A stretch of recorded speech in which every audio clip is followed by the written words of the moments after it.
Hello बच्चों, तो हम आ चुके हैं यहाँ पर आज इस वीडियो के अंदर में। आज आपको यहाँ पर क्लास 10th जो साइंस है उसका जो चैप्टर नंबर फर्स्ट है, यानी कि रासायनिक समीकरण एवं रासायनिक अभिक्रिया, इसका पार्ट फर्स्ट यहाँ पर आपको समझाने वाले हैं। ठीक है, तो मैं इस पूरे चैप्टर को पूरे 5 पार्ट के अंदर आपको समझाने वाला हूँ। ठीक है, और बहुत ज्यादा इजी वे के अंदर मैं आपको इसको समझाने वाला हूँ। ठीक है, तो आज के इस वीडियो के अंदर हम पढ़ने वाले हैं पदार्थ के परिवर्तन में, कि पदार्थ में परिवर्तन क्या होता है, उसके बाद भौतिक परिवर्तन, रासायनिक परिवर्तन, और लास्ट में हम पढ़ेंगे यहाँ पर कि रासायनिक अभिक्रिया क्या होती है। ठीक है, तो मैं समझाना आपको स्टार्ट करता हूं। देखिए ध्यान से, सबसे पहले हम यहाँ पर समझेंगे कि पदार्थ में परिवर्तन क्या होता है। देखिए ध्यान से, क्या है पदार्थ में परिवर्तन क्या होता है। तो पदार्थ में परिवर्तन से पहले बच्चों में आपको समझाना चाहूंगा कि पदार्थ क्या होता है। तो देखिए, आपने क्लास 9th में जो चैप्टर नंबर फर्स्ट है उसमें पढ़ा होगा कि भाई हमारे आसपास जितनी भी चीजें वो सब क्या है, पदार्थ है। जैसे फॉर एग्जांपल ये जो मेरा मार्कर है ये एक तरह का पदार्थ है, आपको बता दूं। इसके बाद यानी कि ये जो चाबी है ये भी क्या है, पदार्थ है। और आप जिस कमरे में बैठे हुए प्यारे बच्चों, उसके अगर आप आसपास देखें, मतलब कमरे में जहां आप बैठे हैं, अगर आप अपने आसपास देखें तो जितनी भी चीजें आपको नजर आ रही है बेटा, वो सबकी सब क्या है, पदार्थ है। अब ये जितनी भी चीजें हमें नजर आ रही है, आप जिस रूम में बैठे हैं आपके आसपास चीजें देख लीजिए। मैं जिस रूम में इस वीडियो को बना रहा हूं उसके आसपास मैंने सारी चीजें देख ली।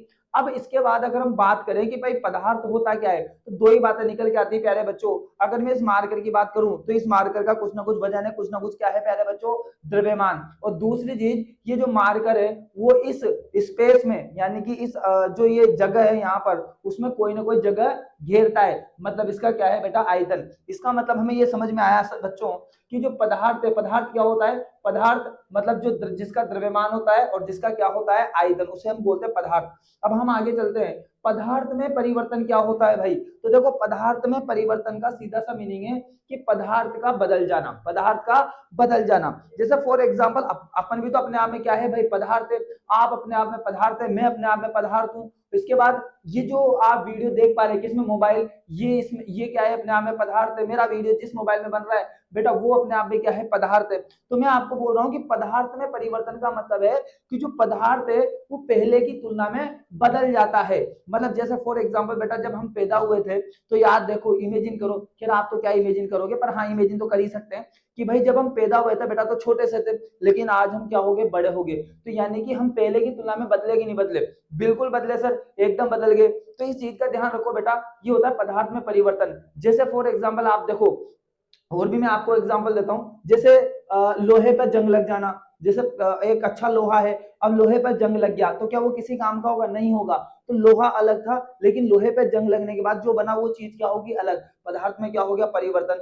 जैसे फॉर एग्जांपल और है आपके पास, जल का बर्फ बनना। अब देखो, जो जल है, अब जल अलग है, जल कैसा है, द्रव है, और उससे क्या बन गया, बर्फ बन गया। तो पदार्थ क्या है बेटा, बदल चुका है। ठीक है, तो इन जो जो मैंने एग्जांपल दिया, इनसे मैंने आपको समझाना चाहा है कि पदार्थ में परिवर्तन क्या होता है। मतलब पदार्थ में परिवर्तन में क्या होता है, पदार्थ बेटा पहले की तुलना में बदल जाता है। पदार्थ पहले की तुलना में बदल जाता है। आगे बात समझ में, ओके। तो हम आगे पढ़ना स्टार्ट करते हैं। पदार्थ में जो ये परिवर्तन है बेटा, ये दो टाइप का हम पढ़ेंगे। पहले नंबर पे आपका है भौतिक परिवर्तन, और दूसरे नंबर पे है बेटा रासायनिक परिवर्तन। सर ये भौतिक परिवर्तन क्या होता है, तो सुनिए, भौतिक परिवर्तन के लिए बेटा सिर्फ आपको 2 पॉइंट याद रखने हैं। मैं क्या बोल रहा हूं, भौतिक परिवर्तन के लिए सिर्फ आपको 2 पॉइंट याद रखना है।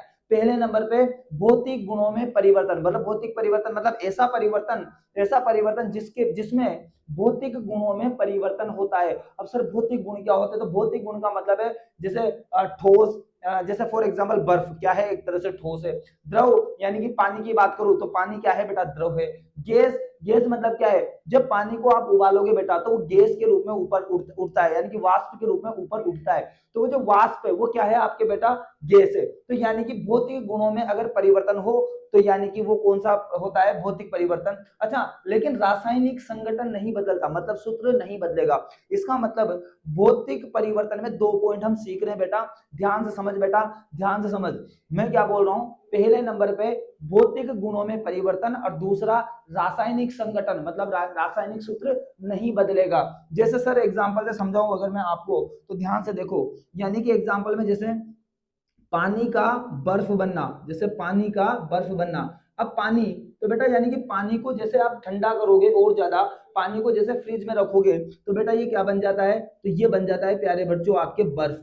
ठीक है। फिर बर्फ को बेटा जैसे आप धूप में लाके रखोगे तो यानी कि ये वापस क्या बन जाता है बेटा, ये बन जाता है पानी। और पानी का सूत्र क्या होता है बेटा, H2O। और बर्फ का सूत्र भी क्या होता है बेटा, H2O। अच्छा, यहां से ये दोनों पॉइंट क्लियर होते हैं बेटा, देखो ध्यान से। इसके बाद जो पानी है बेटा, आप मुझे बताओ पानी क्या होता है, तो पानी होता है लिक्विड मतलब द्रव। और बर्फ क्या होता है बेटा, तो बर्फ होता है आपका ठोस, यानी कि ठोस बोले तो बेटा सॉलिड। क्या होता है भाई, सॉलिड। आगे बात समझ में, तो इस चीज को समझो। तो इस एग्जांपल से दोनों पॉइंट क्लियर होते हैं। देखो, पानी का बर्फ बनना और बर्फ का पानी बनना, मतलब यानी कि भौतिक गुण तो बदले। मतलब जो पानी होता है बेटा वो क्या होता है, द्रव। और जो आपका बर्फ होता है बेटा वो क्या होता है, ठोस। तो इसका मतलब भौतिक गुण में परिवर्तन हुआ। दूसरी बात, अब देखो रासायनिक संगठन नहीं बदलता, मतलब रासायनिक संगठन यानी कि रासायनिक सूत्र नहीं बदलता। पानी का रासायनिक सूत्र H2O, बर्फ का रासायनिक सूत्र H2O, तो कोई दिक्कत वाली बात नहीं है। अच्छा, यह एक उत्क्रमणीय प्रक्रम होता है। उत्क्रमणीय का मतलब है बेटा जो दोनों तरफ चले। जैसे कि फॉर एग्जांपल मैं बात करूं कार की, तो बेटा जब हम कार चलाते हैं, तो बेटा कार आगे भी चलती है। फिर उसमें एक रिवर्स गियर आता है बेटा, क्या आता है, रिवर्स गियर। तो यानी कि उस रिवर्स गियर को डाल दे, कार पीछे भी चलती है। मतलब कार बेटा आगे भी चलेगी और कार बेटा पीछे भी चलेगी। तो इसको बोलते हैं रिवर्सिबल, मतलब बोले तो उत्क्रमणीय, जो आगे भी चल सके और वो पीछे भी चल सके। तो यानी कि जो भौतिक परिवर्तन होता है ना बेटा, ये ऐसा परिवर्तन होता है जिसमें जिसमें अभिक्रिया दोनों तरफ चल सकती है। जैसे पानी का बर्फ बनना और बर्फ से वापस क्या बन जाना, पानी बनना। इसलिए इसको क्या बोलते हैं बेटा, उत्क्रमणीय प्रक्रम। आगे बात समझ में, मतलब आगे जाके वापस पीछे आना। क्या बात है, वेरी नाइस। अच्छा, ये बेटा अस्थायी परिवर्तन है। अच्छा सर, अस्थायी परिवर्तन का मतलब, अरे अस्थायी परिवर्तन का मतलब है बेटा ये फिक्स नहीं है ना, अस्थायी है। अस्थायी का मतलब, जैसे ध्यान समझो, जैसे आपका पानी था, अब पानी को आपने क्या किया, ठंडा किया। जब पानी का तापमान बहुत ज्यादा आप कम कर दोगे तो वो क्या बन जाएगा, बर्फ बन जाएगा। मतलब 0 डिग्री सेल्सियस पे अगर आप लेके आओगे तो क्या बनेगा बेटा, वो बर्फ बन गया। लेकिन बर्फ को जैसे आपने बाहर लाके रखा तो ये क्या बन गया, वापस पानी। मतलब ये स्थायी कहाँ हुआ, ये क्या हो गया, अस्थायी। मतलब एकदम, मतलब पानी से आपने बर्फ बना दिया, बर्फ से वापस आपने पानी बना दिया। तो यानी कि जो पदार्थ है, पदार्थ क्या है आपका, H2O। तो यानी कि इसकी भौतिक अवस्था बदल रही है। क्या बदल रही है, भौतिक अवस्था, लेकिन पदार्थ वही है, पदार्थ नहीं बदला। तो मतलब ये क्या है आपका, अस्थाई।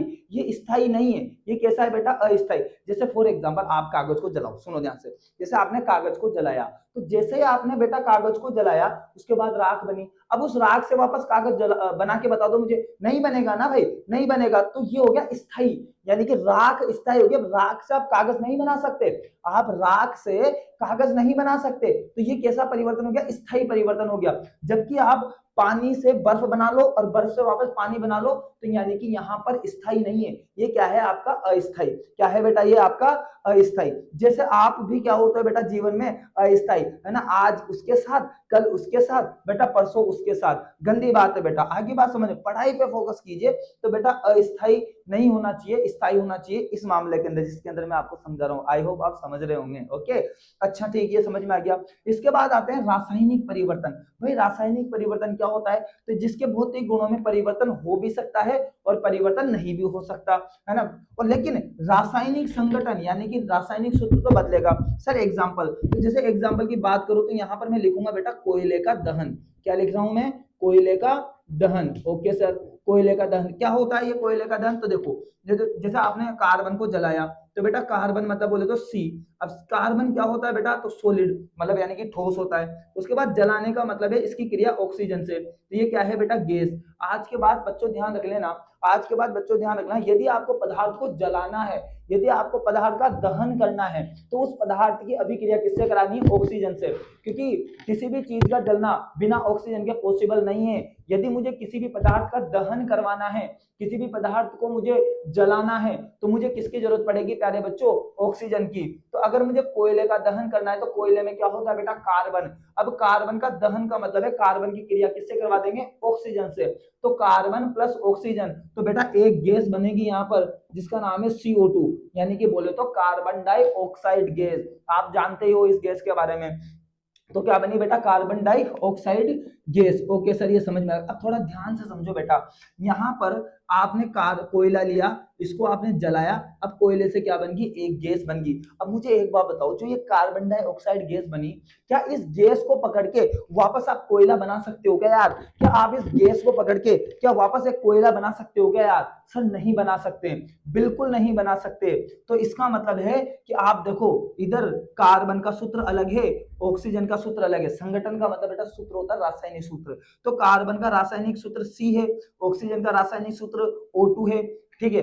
लेकिन अब यहाँ पर जो पदार्थ बना, नया जो पदार्थ बना बेटा, उसका रासायनिक सूत्र क्या होगा, कार्बन डाइऑक्साइड यानी CO2। इसका मतलब यहाँ पर रासायनिक जो संगठन है वो क्या है बेटा, अलग है। इधर रासायनिक सूत्र अलग है, इधर रासायनिक सूत्र क्या है, अलग है। तो यानी कि यहाँ पर रासायनिक संगठन बदल जाता है। क्या हो जाता है बेटा, बदल जाता है। अब देखो भौतिक गुणों में परिवर्तन हो जाएगा। तो देखो ये सॉलिड था, ये गैस था, और यहाँ पर क्या बन गया बेटा, गैस। तो यानी कि भौतिक परिवर्तन हो भी भौतिक गुणों में परिवर्तन हो भी सकता है और नहीं भी हो सकता है। इसमें कोई टेंशन वाली बात बिल्कुल भी नहीं है। ओके, अच्छा ये क्या है, ये अनुत्क्रमणीय प्रक्रम है। अनुत्क्रमणीय का मतलब है, अनुत्क्रमणीय का मतलब है मोटरसाइकिल। जैसे आप बेटा मोटरसाइकिल चलाते हो, तो मोटरसाइकिल आगे तो चल जाती है, लेकिन उसमें पीछे आने के लिए कोई गियर नहीं है बेटा। अब आप में से कुछ बच्चे बोलेंगे, अच्छा सर क्या है, हम तो ले आएंगे पैरों से पीछे ले आएंगे। बेटा पैर की बात नहीं रही, बात हो रही गियर की।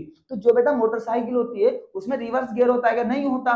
तो आप रिवर्स गियर डाल दो, ऑटोमेटिकली कहाँ आ जाए, पीछे। ऐसा नहीं होता। मोटरसाइकिल हमेशा सीधी चलती है। कैसे चलती है बेटा, एकदम आगे चलती है, वो पीछे आने का रिवर्स वाला गियर नहीं होता है उसके अंदर। इसका मतलब ये है अनुत्क्रमणीय। मतलब कार्बन और ऑक्सीजन से क्या बन गया बेटा, कार्बन डाइऑक्साइड गैस। लेकिन कार्बन डाइऑक्साइड गैस से वापस आप कोयला और ऑक्सीजन गैस नहीं बना सकते, नहीं बना सकते। इसलिए इसको बोलते हैं अनुत्क्रमणीय। मतलब ये एक ही दिशा में चलेगी, है ना। अनुत्क्रमणीय को क्या बोलते हैं बेटा, एक ही दिशा में, एक दिशिक।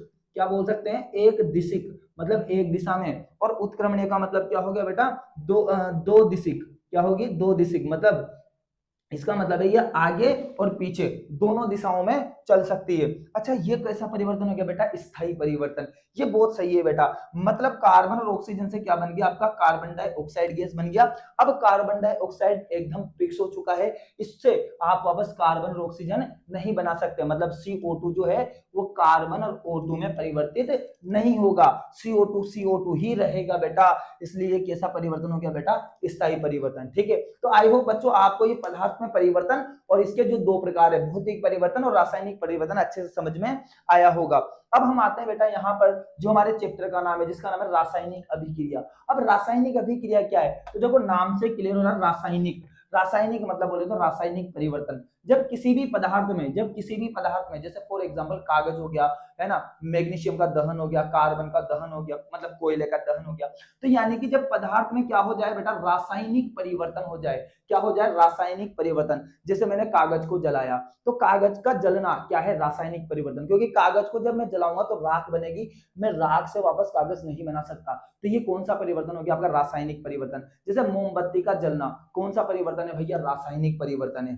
ठीक है, तो यानी कि जैसे कोयले का दहन होना, रासायनिक परिवर्तन है। मैग्नीशियम का दहन होना, मैग्नीशियम को जलाना, कौन सा परिवर्तन है, रासायनिक परिवर्तन। तो किसी भी पदार्थ में रासायनिक परिवर्तन होना ही क्या कहलाता है बेटा, रासायनिक अभिक्रिया। उदाहरण के तौर पर मैंने यहाँ पर आपके लिए एग्जाम्पल के तौर पे बेटा लिया है मैग्नीशियम का दहन। अब मैग्नीशियम का दहन का मतलब क्या है, तो आपने सबसे पहले क्या ले लिया बेटो, मैग्नीशियम। क्या ले लिया, मैग्नीशियम। अब दहन का मतलब क्या है, मैंने कहा दहन का मतलब है कि किससे क्रिया करा दो आप, O2 से। किससे करा दो, O2। मतलब O2 बोले तो आपके क्या हो जाएगा बेटा, ऑक्सीजन। तो मैग्नीशियम प्लस ऑक्सीजन जब दोनों क्रिया करते हैं तो एक पदार्थ बनता है जिसको बोलते हैं बेटा मैग्नीशियम ऑक्साइड। क्या बोलते हैं, मैग्नीशियम ऑक्साइड। ठीक है, तो ये रासायनिक अभिक्रिया है बेटा। क्या है, रासायनिक अभिक्रिया, कि जब हमने मैग्नीशियम की क्रिया ऑक्सीजन के साथ करवाई तो आपके क्या बन गया बेटा, मैग्नीशियम ऑक्साइड बन गया। मतलब पदार्थ क्या था आपका, यानी कि पदार्थ है बेटा आपका मैग्नीशियम। अब मैग्नीशियम में क्या हो गया बेटा, रासायनिक परिवर्तन। मतलब मैग्नीशियम का जैसे दहन किया तो आपके क्या बन गया बेटा, मैग्नीशियम ऑक्साइड। तो ये पदार्थ में परिवर्तन हो गया, इसलिए इसे हम बोलेंगे रासायनिक अभिक्रिया। अच्छा, अब रासायनिक अभिक्रिया में क्या होता है बेटा, जो आगे होते हैं ना, मतलब जो मैग्नीशियम और ऑक्सीजन जो है ये बेटा क्रियाकारक है, क्योंकि इन दोनों ने क्या किए बेटा, यहाँ पर क्रिया की है। क्या की है, क्रिया की है। इन दोनों ने क्या किया बेटा, क्रिया की है। जैसे बेटा मम्मी और पापा से मिलकर कौन आता है, आप आए और मैं आए, तो यानी कि मम्मी पापा ने क्या की होगी बेटा, कुछ क्रिया की होगी, तो वो क्या होगी, क्रिया कारक। और बेटा जो मैं हूं और बेटा जो आप मेरा वीडियो देख रहे हैं, हम क्या है बेटा, उत्पाद, प्रोडक्ट है, बहुत शानदार प्रोडक्ट है, खतरनाक लेवल के बेटा प्रोडक्ट है। ओके बात। अच्छा, तो यानी कि मैग्नीशियम और ऑक्सीजन ने क्रिया करी, तो ये क्रिया कारक, और कौन बना बेटा, मैग्नीशियम ऑक्साइड, तो बेटा ये क्या हो गया, उत्पाद हो गया। ठीक है, तो क्रिया कारक की परिभाषा क्या है बेटा, तो रासायनिक अभिक्रिया में इन दोनों ने क्या लिया बेटा, भाग लिया, क्रिया में भाग लेने वाले, मतलब क्रिया में भाग लेने वाले, मतलब मम्मी और पापा ये दोनों क्या है, क्रिया में क्या ले रहे हैं बेटा, भाग ले रहे हैं, तो इसलिए उनको क्या बोलेंगे, उनको बोलेंगे क्रिया कारक, रासायनिक अभिक्रिया में भाग लेने वाले अणु या परमाणु। ठीक है, अब उसके बाद रासायनिक अभिक्रिया होने के बाद कौन बने बेटा, आप बने और मैं बना, तो यानी कि रासायनिक अभिक्रिया के दौरान बनने वाले अणु या परमाणु को क्या बोलते हैं बेटा, उत्पाद बोलते हैं। ठीक है, तो यहाँ पर इस वीडियो को बेटा मैं यहीं पे समाप्त करता हूँ। आई होप आपको ये जो चीजें मैंने इसके अंदर समझाई वो एकदम समझ में आई होगी। ठीक है, अब मैं मिलता हूँ आपको नेक्स्ट वीडियो में।